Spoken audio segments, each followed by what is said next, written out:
Nesta unidade 3 da nossa disciplina de tópico 7, Economia da Dança, nós vamos dar continuidade ao raciocínio de compreender a economia aplicada ao campo de estudos das artes.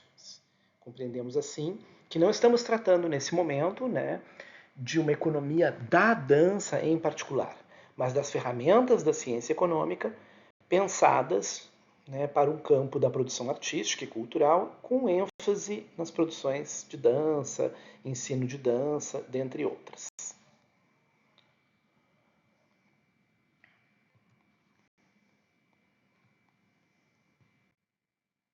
Bom, dando continuidade, vamos falar um pouquinho agora sobre o tema da vantagem comparativa.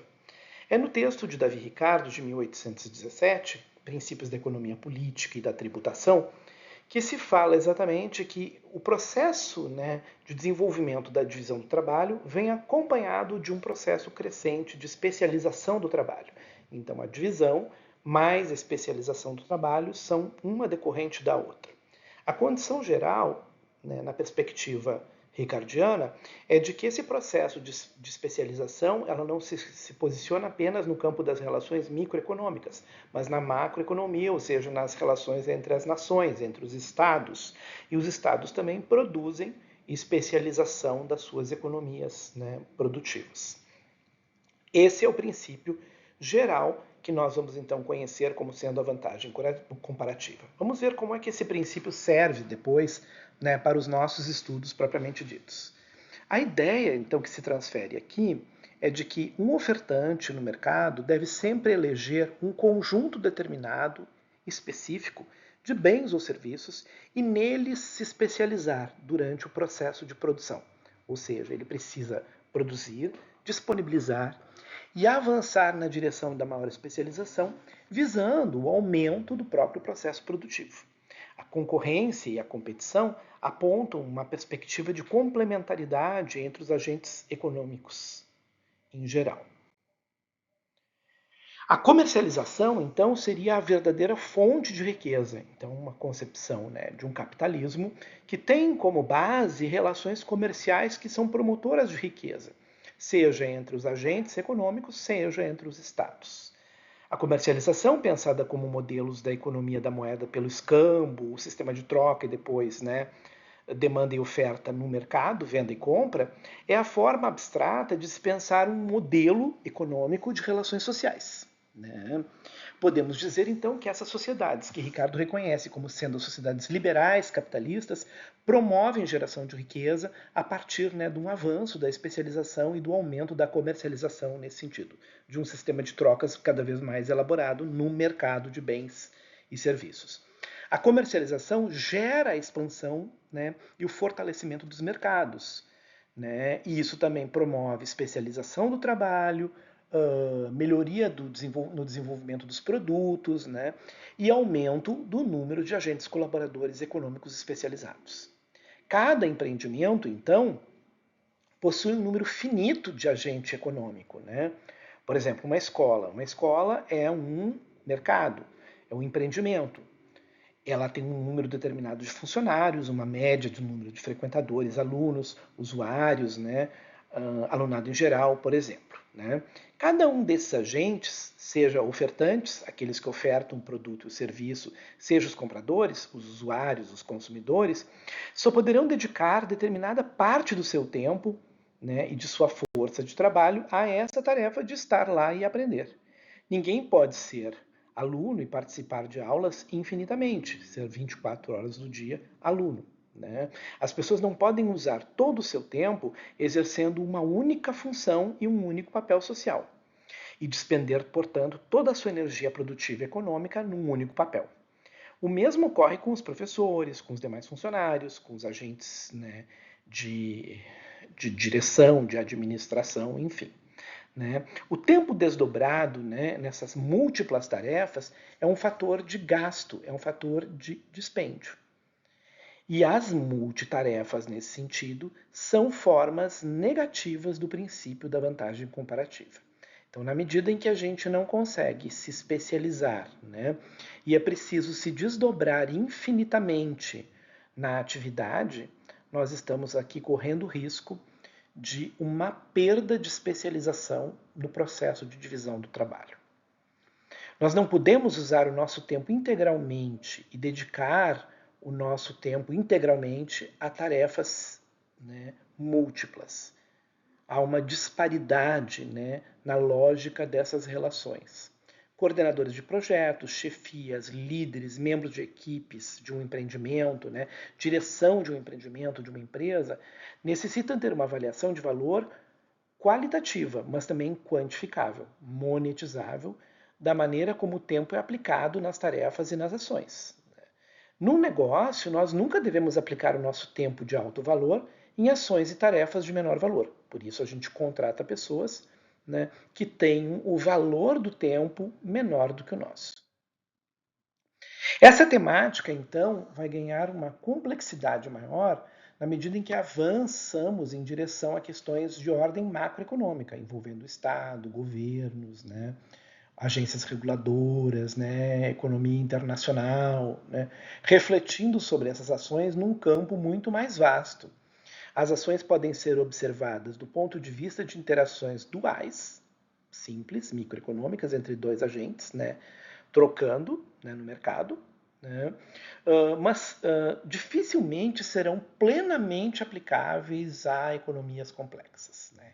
Então a ideia ricardiana ela é bastante criticada, porque na medida em que ela vai se expandindo, né, ela vai se tornando cada vez mais difícil de se sustentar como uma tese. Então, é fácil quando a gente pensa duas economias. Bom, então eu posso ter um grupo que se especializa em espetáculos de dança-teatro e um outro que se especializa em teatro infantil. Né? Então, a sua especialização é essa. Bom, se eu preciso de uma pessoa para cantar ou para dançar no meu elenco, eu sou um diretor de teatro infantil, eu posso solicitar a vinda de um ator da outra companhia para trabalhar conosco. Eu não preciso contratá-lo permanentemente. Eu posso fazer essa troca, né? Assim como o Ricardo pensava que uma economia pode se especializar em trigo e a outra em carne, por exemplo, né? Só que a complexidade dos atores, dos agenciamentos, dos regramentos dificulta, né, a maneira de manter esse laboratório da vantagem comparativa. Né? A gente deve levar em conta que existe uma legislação, especialmente de caráter tributário, existe uma cultura das organizações, existe um processo de internacionalização e globalização que foi se modificando, né, no processo histórico dos próprios desenvolvimentos do capitalismo, que não correspondem mais ao modelo tradicional ricardiano. Então, contratos de trabalho, contratos de prestação de serviço, movimentos da moeda, investimentos, tributos a serem pagos, câmbio quando a gente está fazendo um curso ou pagando alguma coisa, a compra de um material no estrangeiro, através, né, de uma compra, uma importação, por exemplo, de um determinado produto, são realidades que são bastante mutáveis em função também das políticas de governo, das políticas de Estado. Essas migrações ampliam o regime de perdas econômicos para os seus lugares de origem e podem representar ganhos tanto para a lucratividade, para os investidores, quanto para outros mercados ou com outras nacionalidades. Então, Ricardo atualizado. Né? Se a gente pensar, por exemplo, em Bollywood, na indústria cinematográfica, as questões que avançam no campo do streaming permitem um rebalanço, um rebalanceamento, né? E uma diferenciação de preços da prestação de serviços por localidades. Há uma extensa trama de combinações entre lógicas locais e lógicas globais que vão além de um modelo dualista produzido por Ricardo no século XIX. O excesso de especialização reduz o potencial para a diversidade? As relações comerciais entre agentes econômicos são capazes de suplantar o surgimento de monopólios e redes de proteção, protecionismo, né, e a lógica das corporações? Será fácil alguém encontrar um posicionamento de mercado num ambiente cultural, sem antes ter que estabelecer uma posição frente aos demais agentes, um reconhecimento social, um status social, né, frente a uma determinada cultura e as formas como se estabelecem as suas relações no mundo corporativo e das instituições? O poder simbólico e a memória da presença dos agentes econômicos no meio artístico tradicional por exemplo, exigem então uma observação muito atenta da maneira como mecanismos corporativos funcionam e se apresentam em cada meio específico. Qualquer área de produção, seja ela a cultura e a arte, nós vamos poder observar como há uma forma de se estabelecer e estabilizar certas lógicas de relacionamento, certas formas de monopólio, certas lógicas de corporação, de um pensamento corporativo, né? Por exemplo, a identidade, né, econômica, né, e busca por espaços para apresentação e para ganho de espaço em editais e teatros, né, uma lógica corporativa de grupos, né, que a gente enfrenta ao observar, por exemplo, as relações entre o campo das artes cênicas, teatro, das artes cênicas da dança. Né? Que tipo de protecionismo é agenciado, né, no próprio ambiente cultural? E que tipo de hierarquia simbólica vai se criando entre os diferentes agentes? Agora vamos falar um pouquinho sobre a economia do lado da oferta. Né? É um jogo muito polarizado. Então vamos brincar aqui. Né? De um lado, aumenta imposto, do outro, reduz imposto. Do outro, aumenta imposto e aumenta o custo do trabalho. Porque se eu tenho mais impostos, o trabalho fica mais caro porque eu pago mais impostos para poder contratar trabalhadores. Do outro, eu reduzo a presença humana no mercado formal ativo de trabalho, através da robotização, por exemplo, né? Da inteligência artificial, enfim. Né?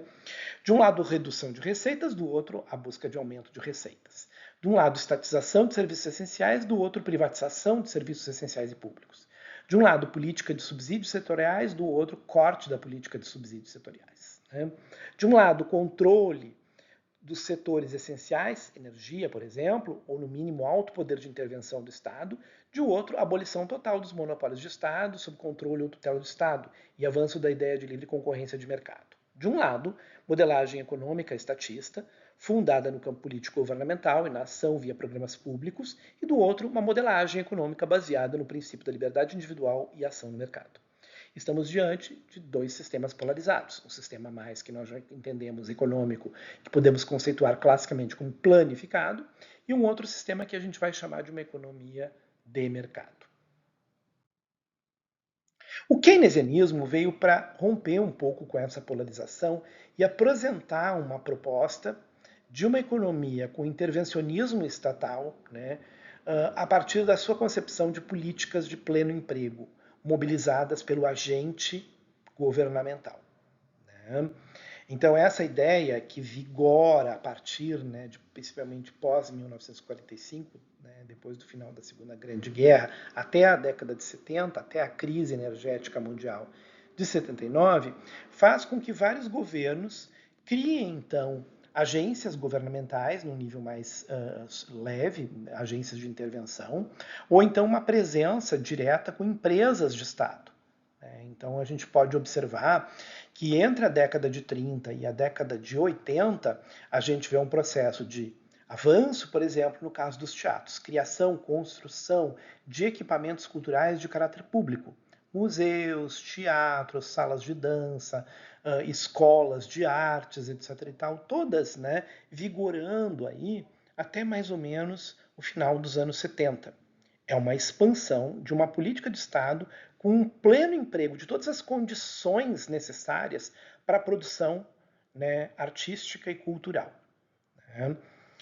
Eles passam a agir visando produzir efeitos, né, nesse mercado, baseado em recursos, que é o que a gente chama, né, essa deslocamento, né, tanto de recursos internos, a gente já viu, do Tesouro Nacional propriamente dito, quanto da Receita Nacional através de tributos, que são aplicados aos contribuintes. Então essa é uma política que vigora e vem até mais ou menos os anos 80.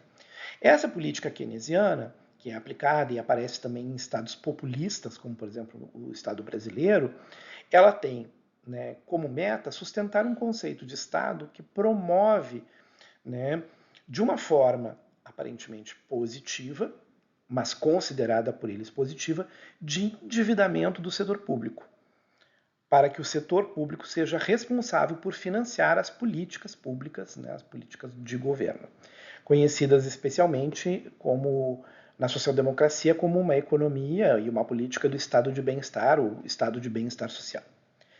Esse modelo é um modelo muito recorrente durante toda a história do século XX, né, e sofreu diversas reedições, né, em diferentes modelos, em diferentes retratos, né, das mais intervencionistas e populistas até aquelas que são apenas, né, posições onde o Estado ele fica com o controle de agência reguladora, né, às vezes agente financiador, né, então através de bancos públicos como BNDES e outros e tal, né, sustentando direitos teoricamente adquiridos da população e mais especificamente aqueles que envolvem, né, bens de suma importância mobilizados pelo setor público.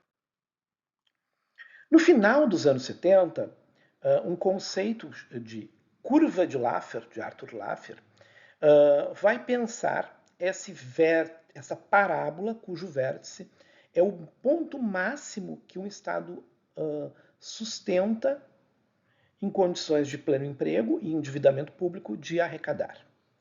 Isso indica que a arrecadação é uma curva que vai de 0 até um 100%, né?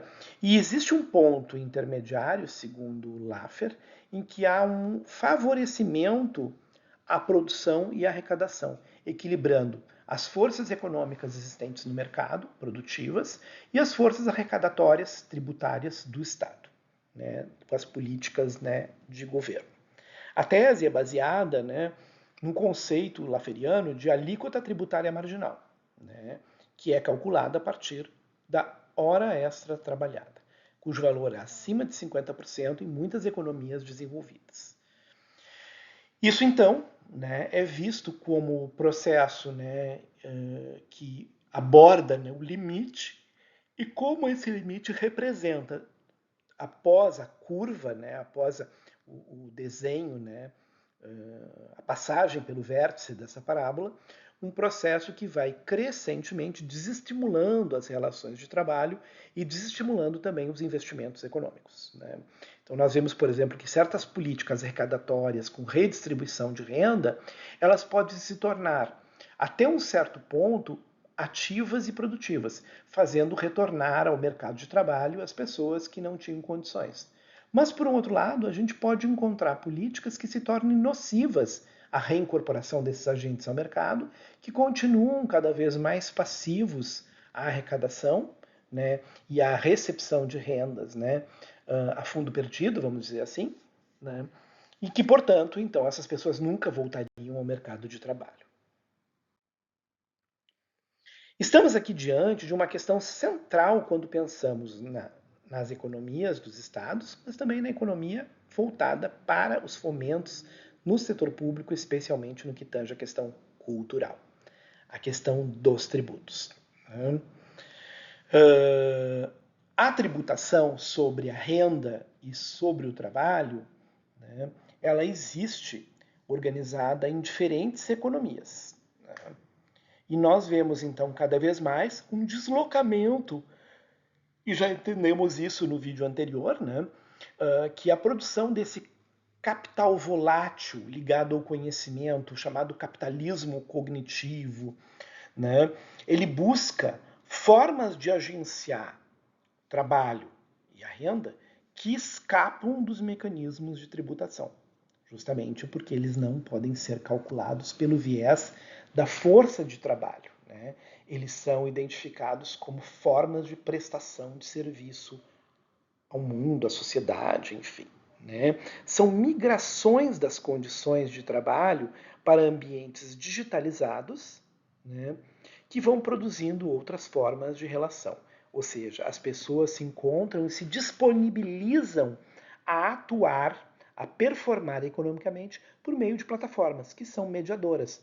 Mas a gente não encontra ali a esfera do vínculo que permite construir todos os aparatos, né, de controle tributário daquele produto-trabalho. Né? Que renda é essa? Onde ela entra? Por onde ela sai? Etc. E tal. Isso nós vemos que há uma série, há Alguns autores vão dizer que isso é uma forma, né, de burla do sistema de arrecadação, quem pensa pela lógica tributária. Outros vão dizer que é uma forma de um capitalismo avançado, né, exploratório, que é uma nova forma predatória do capitalismo, né, que retira todas as condições de produção de vínculos e a identidade de trabalhador ultrapassada. Ela transita para uma política identitária de identidades culturais, sexuais, de gênero, de etnia, de raça. Então, as lutas acabam sendo outras, mascarando relações produtivas de trabalho. Né? De certa maneira, né, então, os autores demonstram como isso pode ser um fator de redução, né, da circulação da riqueza social via políticas públicas. As pessoas, então, evitam a tributação sobre trabalho por conta disso, mas também evitam, né, encontrar os mecanismos de tributar os investimentos, o que a gente chama de as fortunas, né, as rendas. Né. As pessoas, então, buscam alocar os investimentos em mercados internacionais, retirando eles de países tributadores em excesso, né? E alocando esses investimentos em economias mais e mais flexíveis, que ofertam melhores condições, né, do capital existir de forma mais livre. Oferta e tributo. Então, a economia do lado da oferta, que é o que nós estamos tentando entender aqui, aposta em formas, né, de alíquotas cada vez menores e únicas. Uma simplificação da lógica dos tributos. Quem acredita que os impostos deveriam estar na faixa de 50% e integrar as obrigações, né, plenas face ao Estado, está diante do pleno emprego constituído a partir de uma abordagem keynesiana, um modelo que promove uma dimensão de intervencionismo de Estado, né, e formas de pensamento político e de gestão da economia em pensamentos de esquerda, por exemplo. Sem nenhum juízo de valor, mas é uma maneira mais forte, porque dá a robustez da economia planificada, que é uma modelagem política, geralmente de governos social-democratas ou mais à esquerda. Quais são, então, os países do mundo que fazem esse tipo de aplicação? Como funcionam suas economias? Como funcionam seus regimes políticos? Né? Será que é possível, né, que essas alíquotas sejam reduzidas, né, e elas poderiam representar futuramente um aumento geral da receita, né, ou seja, o dinheiro voltaria e aqueceria a economia de mercado? Será que isso também é verdadeiro? Ou essa tese também tem seus limites? Assim como aquela que a gente viu do Ricardo, né, sobre as relações, né, comerciais que se ajustam com o tempo através do alto grau de especialização do trabalho. E a gente observou que há muitos críticos dizendo que as economias muito complexas não conseguem dar conta dessa tese simplificada de dois fatores, como é apresentada por Ricardo. A gente pode estar aqui diante de duas falácias, né? Uma, de que o aumento excessivo de tributos representaria um crescimento, né, e um aumento das riquezas e uma melhor distribuição das riquezas, e a outra tese de que a ausência ou a simplificação, né, e a minimização dos tributos também seria um fator de geração de uma economia mais ativa. A teoria marginalista, né, que nós já falamos de Marshall aqui, né, ela vai então se fazer uma pergunta. Qual é o motivo, então, por que uma coisa tão singular, tão à margem, tão única, tão fora de um sistema, é identificada economicamente como algo maior ou melhor? Essa é uma questão que serve muito para a gente pensar a questão dos bens artísticos únicos. Quando se fala de bens artísticos únicos, a gente não pensa, por exemplo, na quantidade de apresentações. A gente pensa na escrita da coreografia original. Esse é o bem singular, é o bem primeiro. É o bem que deveria ser avaliado economicamente muito acima de todos os demais. A criação da coreografia única, exclusiva, né? A criação da peça única de moda, né? A criação de uma peça musical única representam algo diferente do que a sua reprodução técnica. Isso se explica através desse conceito, que é o conceito de margem, e por isso nós denominamos isso de teoria marginalista. A margem permite obter uma visão ampla de um sistema, ou seja, quando eu estou na margem do sistema, eu olho para o sistema quase de fora dele, né? Então, na margem, a gente faz uma escala de valor e toma decisões frente à valoração dos bens no mercado, na economia. Esse valor depende da maior distância que o bem possui, né, em relação ao centro do mercado, que é o lugar onde há o maior turbilhão de trocas econômicas, né? Então, o centro do mercado, o maior turbilhão das trocas econômicas. Quanto mais a margem, mais raro, mais escasso o bem, né, ou o serviço. E esse objeto, que é então escalonado num valor que agora ganha um caráter altamente subjetivo, assume então uma posição estratégica de redefinir no limite, na extensão, qual é o valor máximo que os bens podem obter nesse mercado. A gente pode entender isso muito bem, por exemplo, um leilão de obras de arte. Um leilão, ou uma feira de artes com aquisição de obras contemporâneas, né? As obras constantemente estão redefinindo o tamanho, a escala, né, o salto financeiro que é dado. Né? Porque a cada momento, uma obra que se posiciona, então ela há um valor especulativo que nessa margem dessa obra única, ela redefine a posição das demais dentro do mercado.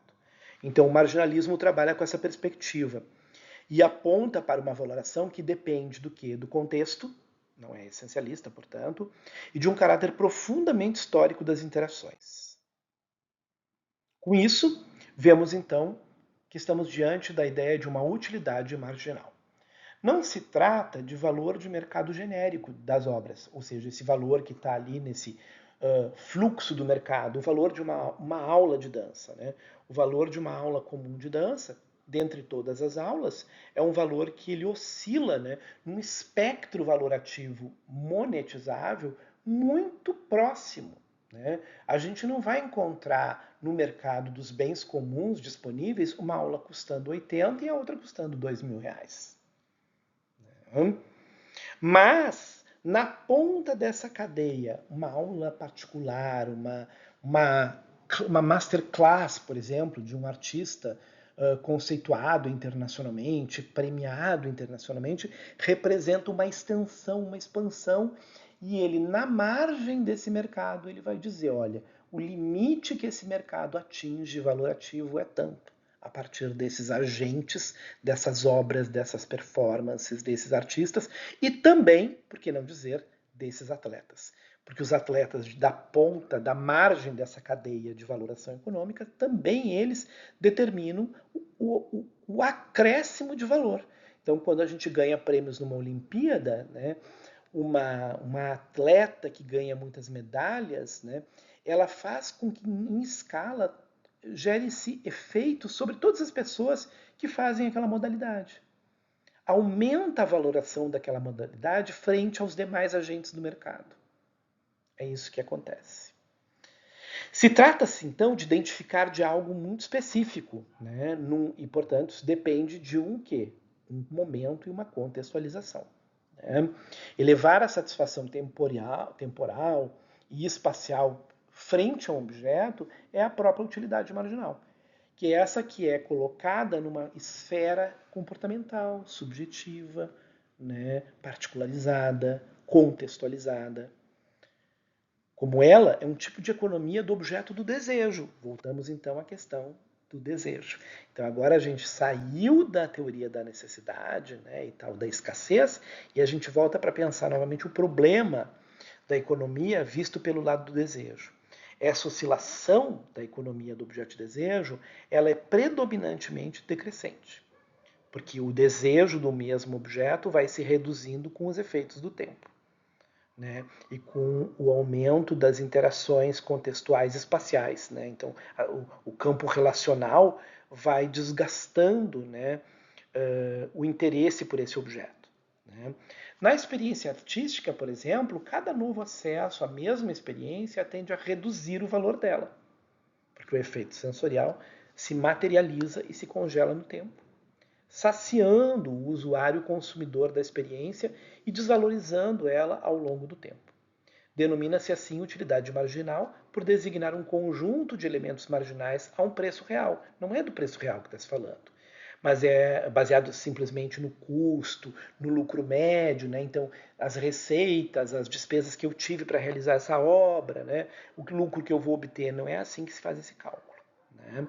O analista observa que esse objeto, que é tomado como objeto de desejo, implica um posicionamento subjetivo do sujeito do desejo, usuário, comprador ou mesmo consumidor. Não basta olhar para a oferta, porque ela se completa numa compreensão renovada da relação entre oferta e demanda. O objeto de desejo existe no desejo do sujeito desejante, na sua demanda. Assim, é preciso sempre se perguntar quando se está falando de uma economia de bens simbólicos. O que interessa às pessoas hoje? O preço é atrativo ou num grau elevado, fascinante? Porque preços elevados, às vezes, representam o que há de mais potencializado no campo do desejo humano. O investimento que a pessoa terá de fazer é comparável a que tipos de outros investimentos, que demandas vão ser exigidas do sujeito desejante para corresponder ao objeto que ele tanto busca. O preço do objeto equivale exatamente a quê hoje? Né? Então pensemos sobre isso. Quando estamos pensando nos objetos artísticos que pretendemos oferecer, como eles mobilizam o interesse das pessoas? Né? Qual é o grau de atratividade desses objetos frente aos demais? Né? Capacidade de mobilizar o desejo do outro. Né? E como ele pode ser colocado num sistema de comparação, né, ao grau não só do valor bruto econômico, mas o grau de investimento que é necessário fazer para a aquisição desse objeto e sua fruição plena. Vejamos isto, só para terminarmos com esse último exemplo. Não adianta eu adquirir uma obra de arte por um preço elevadíssimo, sendo ela única, com todas as características determinadas pelo mercado, se eu não consigo compreender que a usufruir dessa obra depende de outros investimentos que vêm, que são exigências que acompanham a presença da obra. Costuma-se dizer que não adianta eu comprar um Rolex, né, e andar num Chevette. Né? Não adianta isso. Por quê?